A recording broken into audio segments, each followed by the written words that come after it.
Welcome back to New Rockstars. I'm Erik Voss, and this is a breakdown of the ending and post-credit scene of The Marvels. Spoiler warning before I continue, because this movie's final minutes include some exceptionally huge tie-ins to the MCU and to the multiverse at large that directly set up Deadpool 3 and Secret Wars. Grab one of these Flurkin-inspired shirts at nerdriot.shop to support what we're doing here and chat with us about all this stuff in person at our live show in Los Angeles on Thursday, November 16th at Braindead Studios. Ticket info in the description. Okay, our spoiler delay is past. Holy crap! This movie ended with Kamala Khan pulling a Nick Fury and recruiting a new team of Young Avengers, starting with Kate Bishop, and one mid-credits scene with Monica Rambeau stuck in an X-Men universe with her mother Maria as binary and Kelsey Grammer returning as Hank McCoy BEAST from the Fox X-Men films in the X-Mansion. So much to discuss here. Okay, so in the Marvels film, Captain Marvel, Carol Danvers, Monica Rambeau, and Kamala Khan all become cosmically entangled due to the three of them all sharing some light-based powers, meaning all three of them got their powers from the same source of cosmic radiation. This entanglement begins after the Kree General Dar-Benn discovered the other bangle on the planetoid NB418 and used it to tear holes in the Jump Point Teleportation Network. That's the hexagonal grid previously known in the MCU as the UNTN. We learn in this movie that the bangles are the quantum bands that were used to create these various jump points to travel across the galaxy, but by creating too many jump points, it's kind of like fracking, and it causes the shale of the universe to loosen and create these fissures in reality. Dar-Benn's goal, we learn, is to save the Kree homeworld of Hala, which has had its resources depleted from a civil war following the actions of Carol Danvers, whom they nicknamed the Annihilator, after she destroyed the Kree Supreme Intelligence. The sun of Hala's solar system is dying, and now Dar-Benn is using her quantum band to open portals in the Skrull colony of Tarnax to siphon their air, to the planet Ladmia to take their water, and to Earth to take the power of our sun. Valkyrie cameos to take the surviving Skrulls, led by Emperor Droge, to a new home, presumably New Asgard on Earth, which I assume is now a kind of protectorate following the American president's war declaration on all extraterrestrials on Earth in Secret Invasion. They use Carol's Skrull memory technology to scan their memories for Dar-Benn's weaknesses, and we learn via flashback that Carol actually visited Maria Rambeau after the cancer returned sometime during the blip while Monica was gone, and that Maria never let go of hope that Monica would return. Meanwhile, the Khan family hangs out with Nick Fury on the Saber space station while Flurkin egg sacs appear all over the station. Dar-Benn's latest tears in reality rupture the Saber station's elevators, so Nick Fury and the others have to use the Flurkin to swallow all the Saber cadets so that carried in those pocket dimensions, all of them can be transferred safely back to Earth. And this is hilariously set to Barbra Streisand's rendition of Memory from Cats. Carol, Monica, and Kamala confront Dar-Benn 3-on-1. Dar-Benn gets both quantum bands and creates a fissure in reality so large that these hexagonal tiles split off and the crack widens and widens, opening to another universe. Dar-Benn is destroyed in the energy surge, and Monica realizes that they need one of them to stitch that crack back together from the other side. Carol and Kamala empower Monica so that she becomes her photon form, and she repairs that crack but seals herself on the other side of it. The film ends at the Rambeau home in Louisiana. Carol and Kamala climb into the family's plane, and Carol says that she's just holding on to it until Monica gets back, echoing that hope that Maria had that Monica would come back from the blip someday. Kamala says that they work so good together, which gets her thinking, and then we lead to this film's final scene in New York City. Kate Bishop appears, tossing a slice of pizza to her golden retriever Lucky. So Haley Steinfeld, who also voiced Gwen Stacy in the animated Spider-Verse films, played Hawkeye Clint Barton's protege, Kate Bishop, in the Hawkeye series, and Lucky, the pizza dog, loves pizza. She wears her purple jacket that she ended that series with. To her left are dozens more arrows, presumably the same mix of explosive and Pymtech resizing ones that we saw Clint use on that series. Sitting in the shadows is Kamala Khan. Behind her is one of Kate's archery targets, and to her left, Kate's various trophies from archery, fencing, gymnastics, martial arts, and yeah, probably also a trophy for the uncanny ability to immediately flip a quarter like a bullet. Kamala wearing a black ball cap, which might be a nod to Kevin Feige. She says, "Kate Bishop, did you think you were the only superhero in the world?" Kate smiles and says, "I'm 23. And Kamala says, "Oh, I know.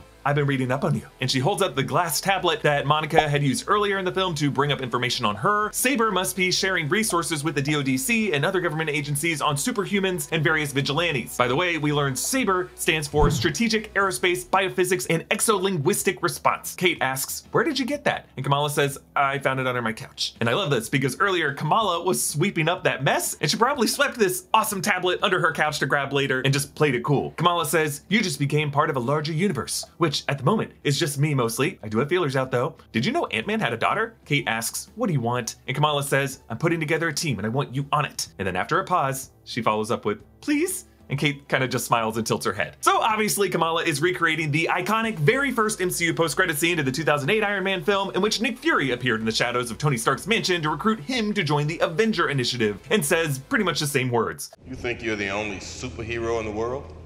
Mr. Stark, you become part of a bigger universe. You just don't know it yet.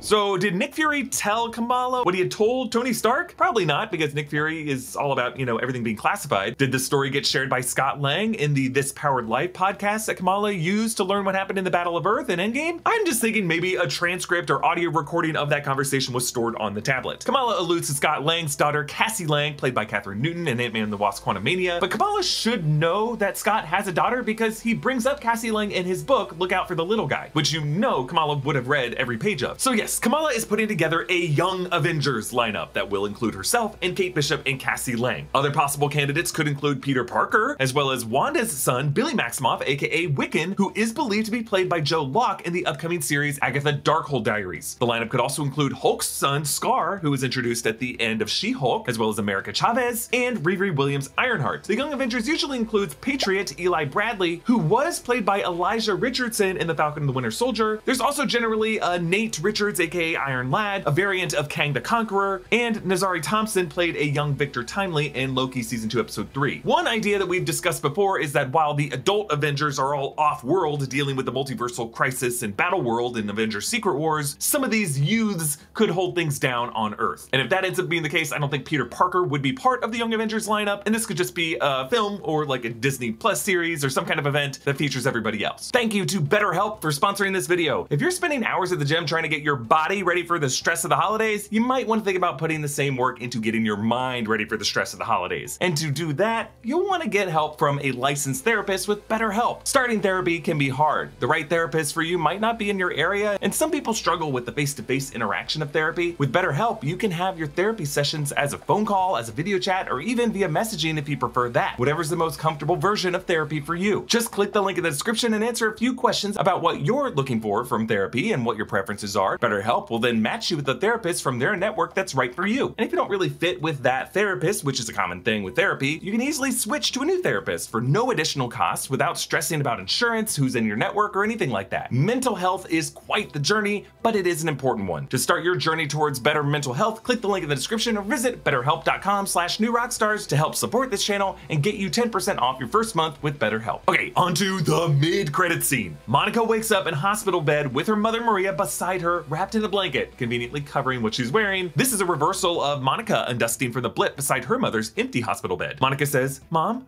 Mom? Mom?" And Maria just stares at her confused, saying, "Mom?" And Monica says, "I missed you so much." Maria says, "Missed me?" And Monica just breaks down saying, "I'm so sorry." And a door slides open and we hear a familiar voice asking, "How's our mysterious visitor?" And Maria says she seems a little disoriented. And Monica asks, "Where are we? What happened?" And we see it is Dr. Hank McCoy, aka Beast, played by Kelsey Grammer. So we last saw Grammer play the character in 2014's X-Men Days of Future Past, part of the Fox X-Men continuity. That movie ended in a restored timeline after Wolverine altered history back in 1973 to prevent the development of Sentinel technology based on Mystique's DNA, erasing that post-apocalyptic future, while also retconning the events of 2006's X-Men The Last Stand. That was the first movie in which Grammer played McCoy. So Wolverine's walking around the X-Mansion in kind of this like happy ending epilogue, and he passes Kelsey Grammer, who's like, "Ho ho!" We see that Scott Summers is alive again, Jean Grey is alive again. They're all teaching at Charles Xavier's school alongside Storm and Charles. It's like the year 2023 or 2024. Everything's great. But here in this scene, Kelsey Grammer is not wearing the prosthetic makeup. They created a VFX likeness of him using the same type of process that they use for Hulk, Thanos, and She-Hulk. As a result, notice how McCoy's head is a more normal proportion to the rest of his body. He has more pronounced underbite, fangs, and his hair and beard have a more aesthetic sweep to them, in line with the comics and the 90s animated take on the character. But he is a CGI character with that same kind of tiny nose and cheekbones, looking a lot like Ruffalo's character model for Hulk, just blue. Like when we hear Grammer's voice, I will admit it doesn't quite sound like it is coming from this figure on screen. But when Monica asks what happened, McCoy says, "We were hoping you could tell us. All we know is that Binary found you.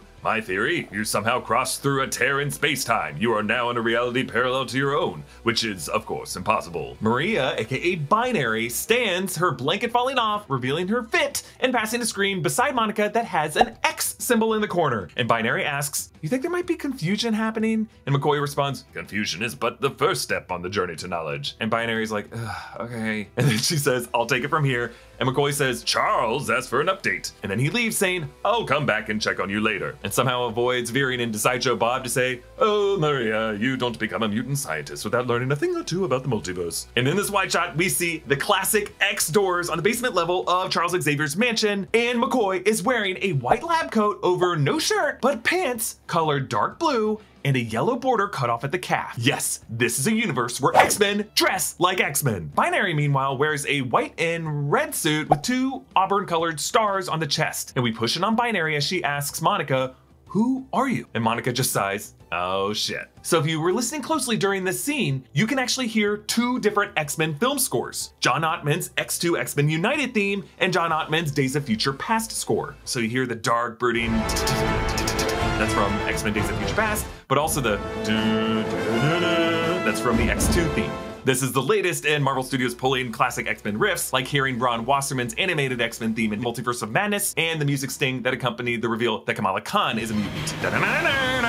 So Monica Rambeau has crossed through the multiverse into an X-Men universe. Now we know this is not the 838 universe from Doctor Strange in the Multiverse of Madness that had a Patrick Stewart, Charles Xavier in it, because Maria is alive here, and she's Binary instead of Captain Marvel, a member of the Illuminati, and McCoy refers to Charles Xavier, who is still alive in this reality. But remember, in Multiverse of Madness, that 838 universe Charles referenced a line from 2014's X-Men Days of Future Past. Just because someone stumbles, loses their way, it doesn't mean they're lost forever. Just because someone stumbles and loses their way doesn't mean they're lost forever. So I think this right here is a future version of that restored timeline as it was left at the end of X-Men Days of Future Past. As a time travel plot that dealt with Logan's consciousness slipping back into the body of his younger self, Days of Future Past did a great job reconciling the complicated eras of the franchise, and I truly believe Kevin Feige is treating those events as a nexus moment from which the X-Men universe that he's going to cross over with will branch from. It's really the most logical move, because X-Men Days of Future Past, in my opinion, was the last good X-Men movie. And I'm leaving out Deadpool and Logan from that. I'm saying the last good movie that had X-Men in the title. Like, after X-Men Days of Future Past, X-Men films proceeded on kind of a new timeline with a younger cast. 2016's X-Men Apocalypse and 2019's Dark Phoenix. During this time, we also got 2016's Deadpool and 2018's Deadpool 2, which took place in their own meta corner of the X-Men continuity, and 2017's Logan, which took place in the future year of 2029 after most mutants had died out. Now, some believe that movie takes place in the same continuity of the Days of Future Past happy ending that was in 2023 or 2024, so like 5 years after that. But the Logan film implied that it had been decades since young mutants had been springing up naturally, and in Days of Future Past, that was again 2023 or 2024, Charles Xavier's school was thriving. So for it to go from that to Logan in 5 years would just be kind of a steep shift. Sean Levy and Ryan Reynolds have said that when it comes to Deadpool 3, they are not going to touch Wolverine's death in the Logan film. They consider that to be sacred. So I think Logan's just going to be part of its own timeline in the multiverse. And I think for the X-Men universe that the 616 universe will cross over with, the X-Men characters in Deadpool 3 and in Secret Wars, Feige is going to continue building this Days of Future Past happy ending epilogue, mostly because everyone was there and it's the most opportune sandbox of characters from that aughts era from which to pull member-berry cameos like this. The fact that it's Kelsey Grammer and not Nicholas Hoult tells us that it is the older era, not the new younger cast. Besides, Hoult seems to be committed to DC to play like Lex Luthor in Superman Legacy, we think. Now, why Beast and not like Charles Xavier, Storm, Cyclops, Jean Grey, or like Wolverine? Well, for the context of the scene, they needed a scientist who would be immediately recognizable as a mutant from the Fox X-Men era, like their universe's Bruce Banner or Tony Stark or Stephen Strange or Wong. And they already featured Patrick Stewart in Multiverse of Madness, so McCoy is the play. But this universe doesn't just have X-Men in it, but other Marvel heroes. So who is Binary? Binary is actually a recent addition to Marvel Comics, introduced in December 2021. She's a duplicate of Carol Danvers who gets trapped in a Faraday cage and gets formed when Carol's photon blasts are shaped into a human-like form who has assimilated parts of Carol's memories but cannot communicate verbally. So this version of Binary, played by Lashana Lynch, seems to be the Captain Marvel of this reality, in which Maria Rambeau got hit with the cosmic radiation instead. Remember, in the flashback of this movie, Carol even tells Maria that it should have been her. I think the idea is, in every other reality, Maria Rambeau, not Carol Danvers, becomes the cosmically irradiated hero. And note that in this reality, Maria did not have children. Monica Rambeau know was never born. Kevin Feige was recently quoted in the Marvel official timeline book, an introduction in which he said, "On the multiverse note, we recognize that there are stories, movies and series that are canonical to Marvel, but were created by different storytellers during different periods of Marvel's history. The timeline presented in this book is specific to the MCU's sacred timeline through Phase 4, but as we move forward and dive deeper into the multiverse saga, you never know when timelines may crash or converge. Hint, hint, spoiler alert." Marvel Studios has already broken that ice with Tobey Maguire and Andrew Garfield in Spider-Man No Way Home, and Doctor Strange's spell that opened a purple rift to the multiverse of the Sony Marvel characters is the same kind of thing as Dar-Ben's rift opening up to the Fox X-Men continuity following Days of Future Past. So as we look ahead to Deadpool 3, Monica Rambeau is trapped in a reality with that original lineup of live-action X-Men that Feige began his career as an associate producer advising the look and the tone of. While the director Bryan Singer banned Marvel Comics from the set, young Kevin Feige opened up his office to Hugh Jackman to come read X-Men comics and learn what Wolverine is all about. Sean Levy recently told Jake's Takes what Jackman's reaction was to them bringing back the classic suit colors. When we first told Kevin Feige that Hugh Jackman wanted to join the movie, my recollection is damn near the first thing he said was, "Okay, but let's go with the blue and yellow. Just tell me we're going with the blue and yellow." And then when I approached Hugh with that idea, he's like, "F yeah." Now you have to bleep me.